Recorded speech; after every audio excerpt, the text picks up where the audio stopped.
Hi Year 11, today I'm just going to do a really quick video introducing Sherlock as our core text for contemporary possibilities this term. So far you've been looking at some related texts, some websites and some multimodal texts to look at how technology, in particular the internet, has changed the way that we read, write, view, listen, etc.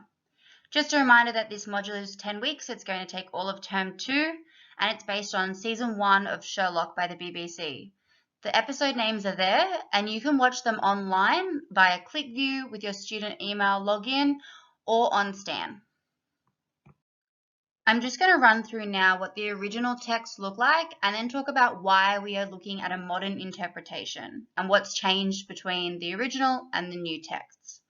The original text was created by the Scottish author Arthur Conan Doyle, and it's really the start of the mastermind detective.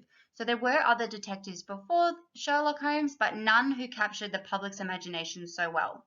He first appeared in A Study in Scarlet, which is actually the inspiration for the first episode that you are going to watch.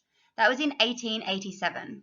He lived in London, but because Arthur Conan Doyle was Scottish, he was inspired by a Scottish teacher at the Edinburgh University.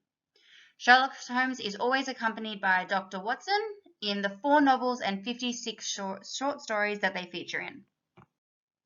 The last dot point is just to give you an example of how popular Sherlock Holmes was, even at the time of publishing.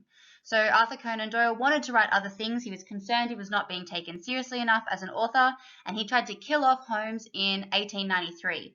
There was such a public outcry that he had to be brought back.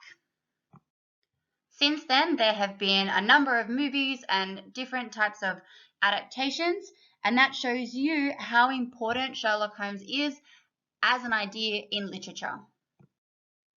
Context is the background, so what's going on behind a text and for the author when the text was being created and published.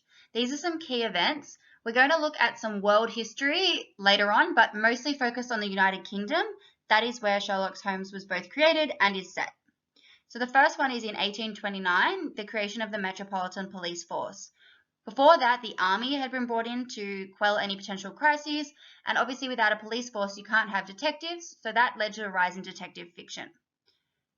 Charles Dickens was a hugely popular author at this time. Slavery is abolished, and you have some key events in social history, such as vaccinations, famines, art, Great Exhibition, the British taking control of India, and also in the sciences. So Charles Darwin's publishing of On the Origin of Species is extremely important because it starts the average person being interested in the sciences. Jack the Ripper was a serial killer who existed in 1888 in London and absolutely terrorized the community. I've added him in there to note that at this time, people are incredibly interested in murder stories and detective fiction.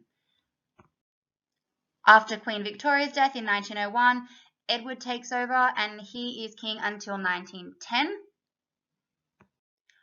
What you just learnt about with the context of the original publishing is obviously very different to what you're experiencing now with the context of the BBC's Sherlock.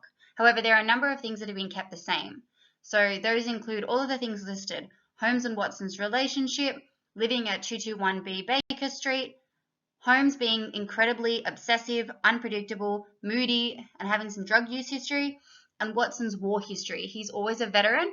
However, in the original series, he's a veteran from the Second Afghan War, and in the new series, he's a veteran from the Afghanistan War.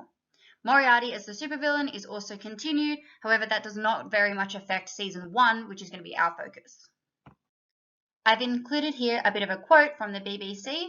It's from the About Sherlock section of their website, which you can have a look at if you would like some more information. In terms of the modern interpretation, obviously you have younger film stars playing him. So in this case, Benedict Cumberbatch as Sherlock Holmes and Martin Freeman as Dr. Watson. The iconic details from Conan Doyle's original books remain. So these are the things that I've just discussed, but this is what we're going to focus on. So Stephen Moffat is one of the creators of the show, and the quote that he says at the bottom is important. Conan Doyle's stories were never about frock coats and gaslight. They were about brilliant detection, dreadful villains, and blood-curdling crimes. And frankly, to hell with the crinoline. Other detectives have cases, Sherlock Holmes has adventures, and that's what matters. So all of those things that he listed that are old-fashioned, frock coats, gaslights, crinolines, which are those big hooped skirts that women used to wear, he's saying that those aren't relevant. What is relevant is the detection, the villain, the crimes, and those are the things that still exist in the modern interpretation. Now we're looking at the modern interpretation alone, so the Sherlock that we are going to be watching. The main difference between this and the original text is how they solve their crimes. So Holmes and Watson use modern devices such as phones, the internet, DNA testing, and obviously those would not have been available in the 1800s for the original books. Even though Moriarty still exists, there are other modern villains, and the way that they are completing their crimes has totally changed. The last point there is just an interesting one, that Sherlock Holmes is normally pictured with a curved pipe and a deerstalker hat. They are not actually originally in the Arthur Conan Doyle text. However, they are in a lot of other interpretations between that text and the one that we're going to watch. And the one that we're going to watch actually kind of makes fun of that convention. These are some conventions or rules of crime fiction that you can look out for while we're watching Sherlock.